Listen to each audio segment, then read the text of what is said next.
This story is titled, My Golden Sis Kicked Me Out of Her Wedding for Showing Up Uninvited in My Mobility Aid. But her mother reaction left all the guests speechless. Hey Reddit, I'm Victoria, 21, and I'm sitting here in my wheelchair with tears running down my face after reading what has to be the most heartbreaking message I've ever received. I still can't wrap my mind around the fact that my own sister tried to hide me at her wedding, like I'm some shameful family secret. My sister Olivia, my own flesh and blood, the same person who always promised to protect me, now wants me to stay home from her wedding because my wheelchair might ruin her photos. The worst part? This nightmare was just the beginning. None of us knew how her in-laws would eventually flip everything upside down. Let me tell you a bit about myself. Until 2 years ago, I was a dance instructor with dreams of opening my own studio someday. Everything changed on one rainy November night when a drunk driver decided to ignore a red light. I survived the accident, but my legs didn't get the memo. I was left paralyzed from the waist down, and just like that, my life switched from pirouettes to wheelchair ramps. Now, let me introduce you to the key people in this drama. There's Olivia, 29, the bride-to-be who used to be my protective older sister. Then there's Nathan, 31, her fiancé, a real estate mogul from old money who seems to care more about appearances than actual human beings. His parents, Douglas, 62, and Catherine, 56, initially came across as typical rich snobs. But boy, were we wrong about them. Before all this wedding mess started, Olivia and I were inseparable growing up. She was my biggest supporter, coming to every dance recital and helping me practice routines in our backyard. She protected me from middle school bullies and stood by me through everything after my accident. Every physical therapy session, every night I cried myself to sleep, and every tiny victory we celebrated together. That's why her recent behavior has been so shocking to me. It's like she became a completely different person ever since Nathan put that ring on her finger. The first red flag appeared at their engagement party, which they held at some fancy yacht club that barely had wheelchair access. My dad had to carry me up multiple steps just to reach the main entrance. During family photos, things got weird when Olivia kept positioning me at strange angles, trying to hide my wheelchair behind other relatives. I thought she was just stressed about making everything perfect. I was so wrong. Things got significantly worse when the wedding planning started. Olivia began excluding me from everything.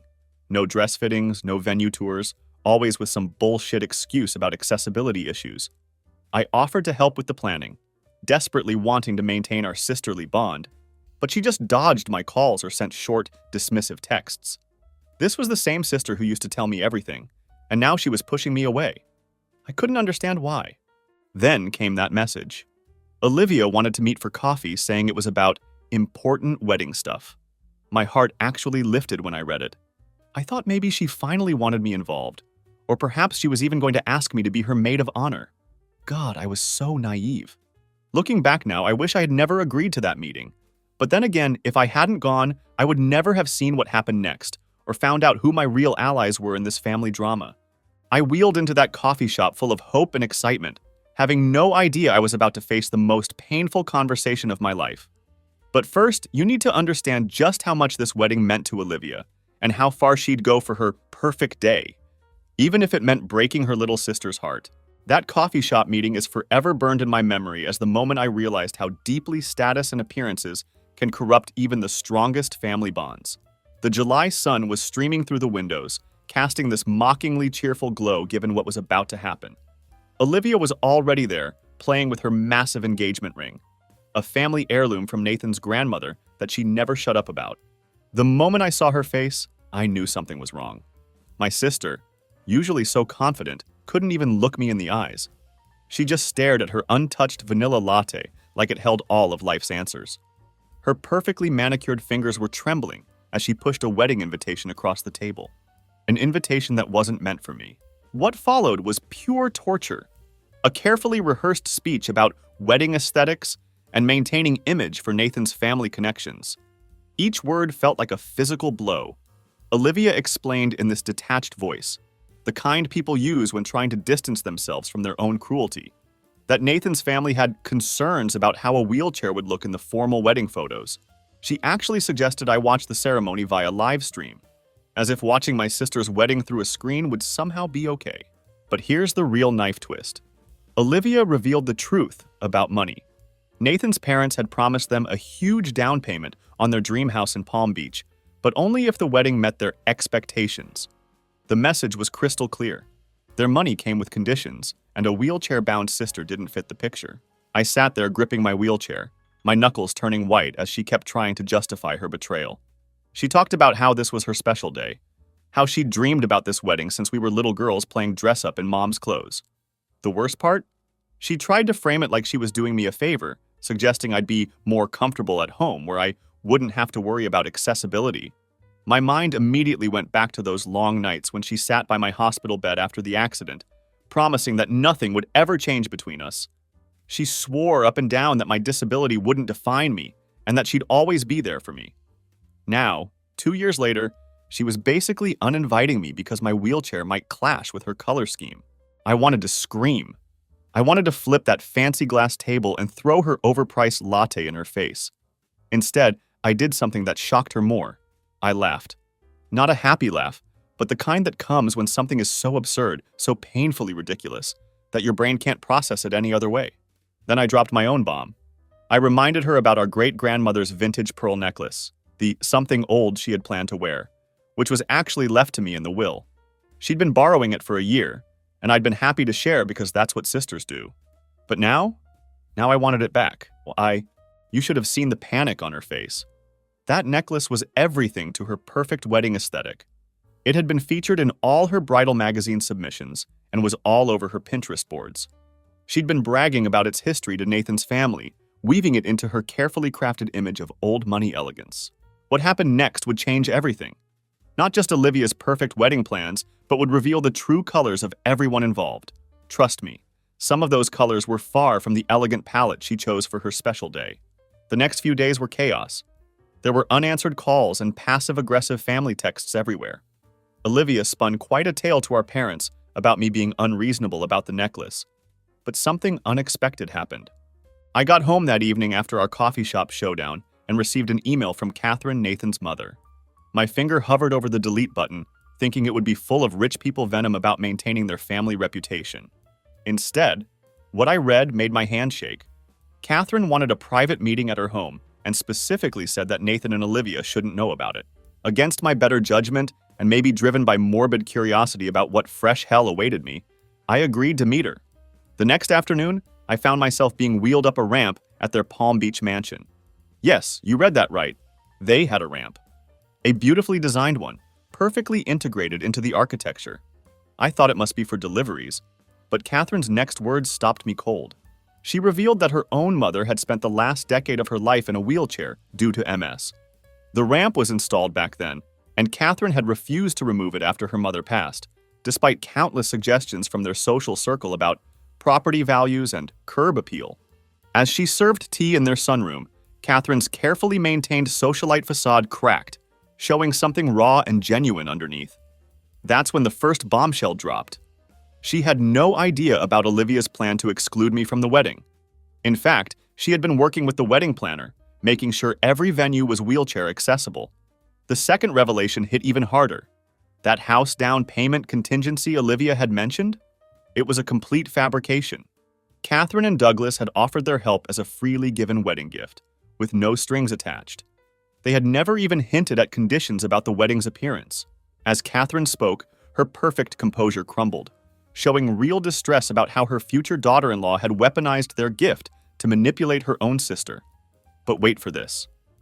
Catherine mentioned the wedding venue's bridal suite, which she had personally overseen the renovation of to make it wheelchair accessible. She wanted to surprise me, since Olivia had mentioned how close we were. The irony almost killed me. While Olivia was plotting to exclude me, her future mother-in-law was literally remodeling spaces to include me. Catherine wasn't done yet. She pulled out her phone and showed me a series of texts between Nathan and Olivia that were accidentally sent to the family group chat instead of their private conversation. My blood ran cold reading them. It was a casual discussion about handling the wheelchair situation, where Nathan suggested photoshopping out the chair in some photos. Olivia's response was even worse. She was already planning to tell guests that I was too ill to attend. Sitting there, processing this betrayal, Catherine made an unexpected offer, one that would throw Olivia's careful plans into complete chaos. But before I could respond, Douglas burst into the room, his face ashen. He had just received information about Nathan that would make the wheelchair drama seem like a minor footnote. Looking back now, that afternoon tea with Catherine marked the moment everything started unraveling. Olivia's perfect wedding facade was about to crack, and the truth behind Nathan's polished exterior would leave everyone questioning who the real villains were in this story. Douglas's revelation about Nathan was like watching a house of cards collapse in slow motion. As he paced around the sunroom, his commanding presence diminished by visible distress, he revealed the truth. Nathan had been running a massive fraud scheme through his real estate development company. He had been taking deposits for luxury properties that didn't even exist, using the money to maintain the facade of wealth and success. The house he had promised Olivia? It was part of a development project that existed only on paper. This truth settled over the room like a heavy fog. Catherine's hands trembled as she put down her teacup, the fine china making a soft, discordant sound against its saucer. This woman who had shown me such unexpected kindness now faced her own devastating reality. Her son wasn't just complicit in excluding a disabled sister-in-law, he was a straight-up criminal whose carefully constructed world was about to implode. At that moment, Catherine's earlier offer took on new significance. She had suggested I arrive early to the wedding, before the other guests, to help her arrange a surprise celebration of Olivia's and my childhood dance performances. She had found videos of our recitals and planned to project them during the reception. The irony was suffocating. While Olivia was plotting to hide my wheelchair, Catherine had been working to celebrate the very thing that had led to my current condition, my love of dance. But now, with Douglas's revelation hanging in the air, that surprise felt like a footnote in a much larger tragedy. Catherine's next words showed me where Olivia had inherited her flair for dramatic timing. She'd already contacted the FBI about Nathan's schemes, driven by her own discovery of irregularities in the family's charitable foundation, which Nathan had been helping to manage. The investigation was set to conclude within days, just before the wedding. As I sat processing these layers of deception, my phone buzzed with a text from Olivia. My sister, completely oblivious to the storm about to break, was demanding the great-grandmother's necklace back. Her message was a masterpiece of emotional manipulation, reminiscing about how great-grandmother would have wanted her to wear it on her wedding day, and how she had planned her entire look around it.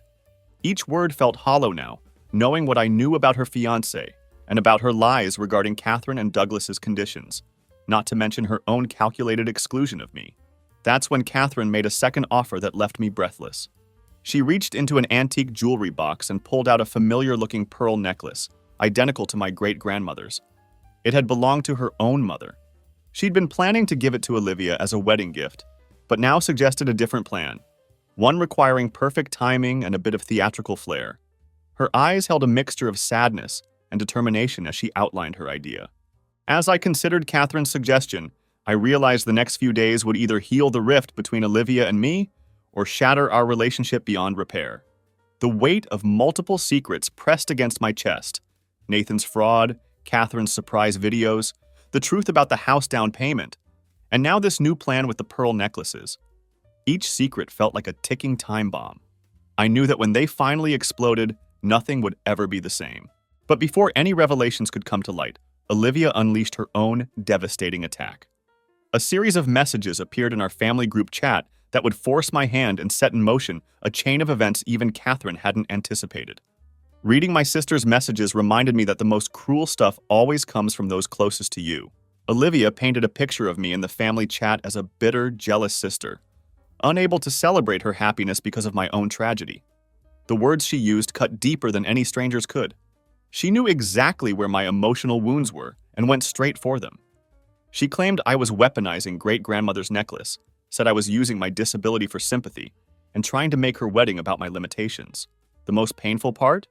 She shared our childhood dance photos, using them against me to show how far I'd fallen from being the supportive sister I used to be. Each image felt like a deliberate reminder of everything I'd lost that rainy November night. The final photo was from her engagement party, the one where she tried hiding my wheelchair. She had cropped it to show only her beaming face next to Nathan, adding a caption about how some people choose to celebrate love while others wallow in their misfortunes. Sitting in Catherine's sunroom, watching these messages appear in real time, I felt a weird sense of calm wash over me, the kind of stillness that comes when you finally see something clearly for the first time. The sister I'd known, The one who held my hand through physical therapy, who promised nothing would change. That person was gone. In her place was a stranger, someone who'd exploit my deepest vulnerabilities for the sake of her perfect wedding narrative. Catherine's face went pale as she read the messages over my shoulder. The pearl necklace in her hand, so similar to my great-grandmother's, caught the afternoon light, sending prism-like reflections across the room. Something shifted in her expression. Her society matron mask completely fell away, revealing a fierce protectiveness that reminded me of a mother who had watched her own parents battle disability. That's when she shared the final piece of information that would change everything. The FBI wasn't just investigating Nathan's real estate fraud. They had evidence that Olivia was actively involved in the scheme. Her dream house obsession wasn't just about status. She'd been helping Nathan lure investors through her social media influence. Those perfectly curated Instagram posts about their future home? They were part of an elaborate scam to attract more victims. The realization hit me like a physical blow. Every time Olivia excluded me from wedding planning, every venue that was supposedly inaccessible, every excuse about keeping things intimate, it wasn't just about hiding my wheelchair. She'd been keeping me away because she knew I'd ask questions. I'd worked in event planning before my accident and would have noticed discrepancies in venue contracts or spotted red flags in their housing plans. As the truth settled over me, my phone buzzed again with a private message from Olivia. It was an attempt at reconciliation that read more like a threat. She offered a compromise. I could attend the wedding, but only if I agreed to stay in the back row during the ceremony and skip the formal photos. She ended with a reminder that great-grandmother's necklace was meant to be worn by a bride. Looking at Catherine's identical pearls, then at the evidence of fraud glowing on Douglas's tablet, I made a decision that would set in motion the final act of this family drama. I sometimes realize that the kindest thing you can do for someone you love is to stop protecting them from the consequences of their own actions. I picked up my phone and started typing a response to Olivia's message. But first, I had to make a call. One that would ensure every guest at her dream wedding would witness a very different kind of surprise than the one she was planning. The week before the wedding unfolded like a carefully choreographed dance of deception. Olivia still had no clue what I knew. She escalated her emotional warfare through a series of desperate attempts to get great-grandmother's necklace. Each message revealed another layer of the stranger she'd become. Someone who saw family heirlooms as props in her carefully curated life story, rather than symbols of our shared history. I spent an evening examining old photos in my apartment, tracing the line of those pearls around great-grandmother's neck in various family celebrations. One particular image caught my attention. Olivia and me at great-grandmother's last birthday, both of us draped in her jewelry, playing dress-up like children. The pearls gleamed then with the warm light of family love, not the cold sparkle of social ambition they'd come to represent in Olivia's Instagram posts. Catherine's plan was elegant in its simplicity. Her mother's pearl necklace, the one identical to great-grandmother's, would become an instrument of truth. She suggested I return the necklace to Olivia and let her believe she'd won this small battle. The twist? It would be Catherine's necklace, not great-grandmother's, that Olivia would wear down the aisle. The real family heirloom would remain safe with me, its absence a silent testimony to the choices Olivia had made. I sat in my wheelchair that evening with great-grandmother's actual necklace cool against my palm. I realized this wasn't just about jewelry anymore. Each pearl felt weighted with memories of the sister I'd lost. Not to my accident, but to the corrupting influence of status and greed. The Olivia who once swore to protect me had chosen to protect a facade instead, a life built on lies and fraud. Douglas's evidence of Olivia's involvement in Nathan's schemes was damning. There were spreadsheets of investor contacts she had cultivated through social media, bank transfers disguised as wedding expenses, and meticulously documented meetings with potential victims. All of it painted a picture of someone I barely recognized anymore. The sister who once helped me relearn how to navigate daily life had been simultaneously navigating a web of financial deceit. The next morning brought an unexpected visit. Nathan's younger sister Lily, 24, arrived at my apartment in tears, clutching a folder of documents. She had discovered that Nathan had embezzled most of her trust fund through his fraudulent company. He had used her inheritance to fund the lavish lifestyle that had attracted Olivia in the first place. The pieces finally clicked into place. Olivia's obsession with the perfect wedding wasn't just about social media aesthetics. It was about maintaining the illusion of legitimate wealth that kept their scheme running. As Lily and I talked, sharing our respective betrayals, A new plan began to form. Catherine's pearl necklace swap was elegant, but maybe too subtle for the magnitude of deception we were facing. The truth needed to be as public as Olivia's attempts to shame me had been. With Lily's help, I started crafting a response that would ensure every wedding guest would understand exactly why a wheelchair at the ceremony was the least of Olivia's concerns. That evening, I finally replied to Olivia's messages in the family group chat. My response was simple. A single photo of me wearing great-grandmother's necklace, taken the day of my accident in my dance studio. The pearls gleamed against my leotard just hours before the drunk driver changed everything. With it, I sent a brief message that I knew would keep her awake all night. Looking forward to the wedding. Have a surprise that will leave everyone speechless. What Olivia didn't know was that while she'd been trying to minimize my presence at her wedding, I'd been working with Catherine and Lily to choreograph a very different kind of performance. One that would ensure every guest understood the true cost of her perfect day. As I set my phone down, the weight of the real pearls against my neck felt like armor, protecting me for the battle to come. The morning of Olivia's wedding dawned with the kind of pristine clarity that usually only exists in wedding magazines. I arrived early as planned, just as Catherine had originally suggested, but for entirely different reasons now. My wheelchair glided smoothly over the venue's accessible pathways, the ones Olivia had claimed didn't exist, while Catherine's pearl necklace rested in a velvet box on my lap. The real family heirloom remained at home, safely stored away from the chaos about to unfold. The bridal suite was a flurry of activity when I entered. Olivia's face, half done with makeup, flickered through a series of expressions: shock, anger, calculation, before finally settling on a brutal attempt at sisterly warmth. Her eyes fixed immediately on the velvet box. I watched her shoulders relax slightly, assuming she'd won our small war over great-grandmother's necklace. It's strange how even in moments of profound deception, we can still read our siblings like books we've memorized by heart.